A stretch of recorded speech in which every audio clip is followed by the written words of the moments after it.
पुणी देखा जातकर षष्ठ भाव कन्या राशि रे जदि जन्म समय बुध अवस्थान करती से भाईटी की बा से भौणी की फल प्राप्त हुए।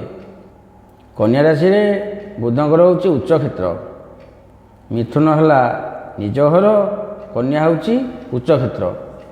तेणु जेहेतु बुध ये उच्चा रहिले 6 हो 5 हो 4 हो जहाँ हो उच्च फल माने से उच्च फल निश्चय देवे। कौन फल आसूसी ना आपणकर भारी मौज मजलिसी लोक फिस्ट फास्ट भल मंद खुशी बासी हे कौन किए मरीगले श्मशान मुंडे नहीं पड़े हे चल फिस्ट खाया हे चल बुलिया जा भारी मौज मजलिसी लोक ठंडा मिजाज लोक बढ़िया लोक किसी असुविधा नहीं।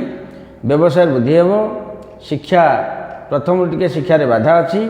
प्रथम पाठ पर प्राथमिक विद्या पर विद्या जातक उत्तम रही।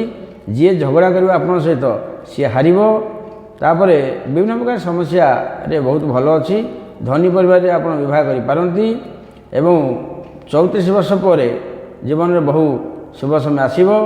टिके दृष्टि दोष थाई पारे। वृद्धावस्था शांतिपूर्ण हो। आपण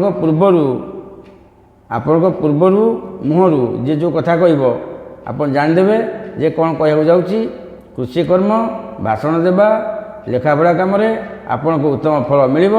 आपण पाखे धन और संपत्ति उत्तम धन संपत्ति उत्तम रही 100 कोटी मान नुह जी आवश्यक धन रनुष्यर जी आवश्यक खाଇବା पीवा पिंधा लगेगा घर द्वार होगले से आवश्यक नहीं। आपणकर जदि बर्तमान कन्या राशि बुध थे आपणकर जीवन में किसी असुविधा ना। जात बाहर के देखूँ कौन देखा परवर्ती राशि।